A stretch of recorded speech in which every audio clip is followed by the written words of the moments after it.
आज की कहानी बहुत ही स्पेशल होने वाली है, लेकिन वीडियो शुरू करने से पहले मैं आपको एक बात क्लियर कर देना चाहता हूँ। कुछ लोगों का यह कहना है कि कहानियाँ मनगढ़ंत होती है या फिर वो रियल में नहीं होती, लेकिन आपको शायद पता होगा कि सबका देखने का सोचने का अलग अलग तरीका है। सब अपने हिसाब से हर बात को सोचते हैं और करते हैं, लेकिन कोई कहानी झूठी है सही है उस बात से हमें कोई फ़र्क नहीं पड़ना चाहिए। हमें सिर्फ इतना फ़र्क पड़ना चाहिए कि वो कहानी हमें क्या शिक्षा दे रही है और उससे हम क्या इंस्पायर कर हो सकते हैं। सिर्फ ये बात अगर हम सोचिए तो शायद हम कुछ उससे बेहतर सीख सकते हैं, कुछ बेहतर अपने ज़िंदगी में एक नए विचार को ला सकते हैं। लेकिन ऐसा करेंगे तभी जब हम उस बात को समझेंगे। कहने को तो मूवियाँ भी जो आप हॉलीवुड बॉलीवुड में देखते हो वो सब एक इमेजिनेशन होती है, लेकिन हर मूवी के पीछे, हर कहानी के पीछे एक मैसेज होता है। अगर आप उस मैसेज को देखोगे तो आपके लिए एक बेहतर बात होगी, लेकिन आप सिर्फ उसका एक बेसिक देखोगे तो आप कहीं की नहीं रह जाओगे। इसीलिए ज़िंदगी का नज़रिया बदलो, बाकी ज़िंदगी आपके हाथ में है।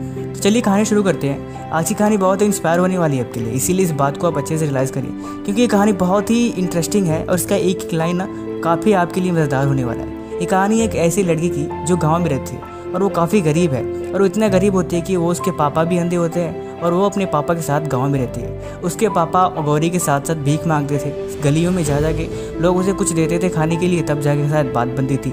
गौरी पापा के अंधे होने की वजह से कोई उनको काम पे भी रखता था, क्योंकि काम पे जब उन्हें दिखाई नहीं देगा तो काम पे कौन रखेगा। गौरी उनके साथ साथ चलती थी, वो भीख मांग के अपना गुजारा बसर करते थे। कुछ दिन ऐसे गांव में महामारी सी फैल गई, इतनी महामारी हो गई कि लोग एक दूसरे से मिलना जुलना या फिर छूना पसंद नहीं करते थे।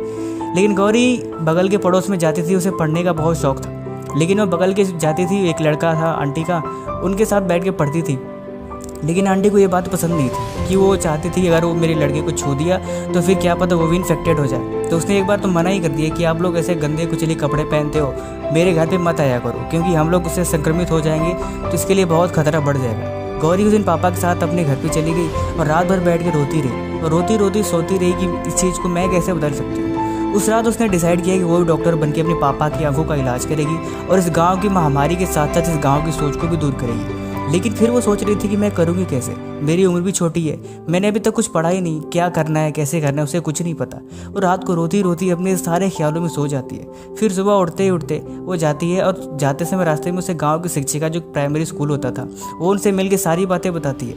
वो बहुत अच्छी औरत थी, उसने उनकी मदद की और उनका दाखिला, छोटी सी लड़की का दाखिला स्कूल में करवा दिया। गौरी को मन लगा के पढ़ाई करती थी और पढ़ाई करके कि हर साल नंबर अच्छे लाती थी। ऐसे करते करते उसने आगे तक की पढ़ाई करी और साथ को जब सुबह आती थी वो तो सुबह आते हुए टोकरी में ले जाके खिलौने बेच बेच के पैसे गुजारा करती थी। एक दिन वकल वाली आंटी ने कहा, गौरी तो ऐसा कर कि मेरे बाथरूम साफ कर दे, मैं तुझे कुछ पैसे दे देती हूँ। गौरी बड़ी खुश हुई क्योंकि उसे कुछ पैसे मिलने वाले थे। वो खिलौने बेचने के साथ साथ कुछ बाहर से भी कुछ इनकम का सोर्स पाके बहुत खुश थी। उस दिन उसने उनके बाथरूम को साफ किया और कुछ पैसे लेके चलती बनी। ऐसे कर करके वो जिंदगी दिन भर अपने खिलौने बेचती, शाम को खूब सारा पढ़ाई करती। ऐसे करके ज़िंदगी चलती गई। उसे हर साल अच्छे अच्छे नंबर लाके पास होती गई। एक दिन गौरी ने इंटरमीडिएट की परीक्षा भी पास करी। फिर ऐसे करके वो गांव की शिक्षिका उसकी हर बात पे मदद करती थी, क्योंकि वो पढ़ने में काफ़ी होशियार और समझदार लड़की थी।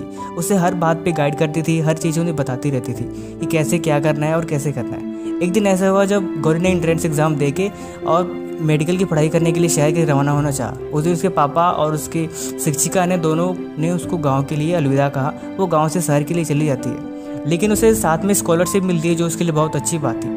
वो शहर चली जाती है, लगभग कई साल बीत जाते हैं। गांव की महामारी इतना हद तक बढ़ जाती है कि गांव के लोग संक्रमित हो के उनका हालत बुरा हुआ पड़ता है। अब तो गौरी के पापा भी सही से खाना भी नहीं मिलता था उनको, कैसे कैसे अपनी ज़िंदगी गुजारा बसर करते थे। एक दिन ऐसे ही हुआ कि काफ़ी लोग संक्रमित हो गए, हॉस्पिटल में भर्तियाँ होने लगी। गांव का कोई भी डॉक्टर या फिर उस एरिया कोई भी डॉक्टर जहाँ किसी का इलाज नहीं करता था।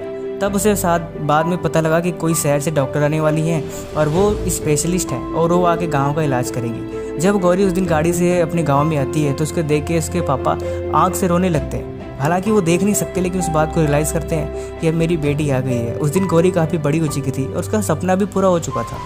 लेकिन सपना के पूरा करने के साथ साथ उसके अंदर की जो काबिलियत, उसके अंदर एक जो लगन थी, वो चीज़ हमें अगर देख जाएँ तो वो हमारे लिए काफ़ी बेहतर बात होगी। उस दिन उस गौरी ने अपने पापा के आंखों का इलाज करके उस गांव के हर एक मरीज के लिए एक हॉस्पिटल भी खोल दिया और हॉस्पिटल खोलने के साथ साथ उन सबकी सेवा करके उनके आज वो गांव की सबसे प्यारी और दुलारी लड़की थी, क्योंकि गांव में सब उसकी इज्जत करते थे, सब उसे चाहते थे। वीडियो का मैसेज सिर्फ कहने का और सुनने का अलग अलग तरीका है। इस वीडियो का हर एक मैसेज सब आप लोग अपने अपने हिसाब से ढूंढ सकते हैं, लेकिन इसमें एक पॉइंट तो है कि हालत कैसी है, सिचुएशन कैसी है, इस बात से हमें कोई फ़र्क नहीं पड़ता। फ़र्क सिर्फ इतना ही पड़ता है कि हम कितने भी गंदे से गंदे या फिर ख़राब से ख़राब सिचुएशन में हम अपने दिमाग में क्या सोच रहे हैं। गौरी के पास भी था टूटने का, उम्मीदें खोने का, लेकिन उसके मन में एक सपना था, उसके अंदर एक उम्मीद थी जो उसे पूरा करना चाहती थी। इसीलिए वो उन परिस्थितियों में भी अपने आप को खुद तोड़ने नहीं दिया। बाकी स्टोरी कैसे लगी कमेंट कर जरूर बताएं, और इस वीडियो को हर बार की तरह जरूर एक फ्रेंड के साथ शेयर करें जो वाकई इस कहानी के लायक हो। बाकी थैंक यू सो मच।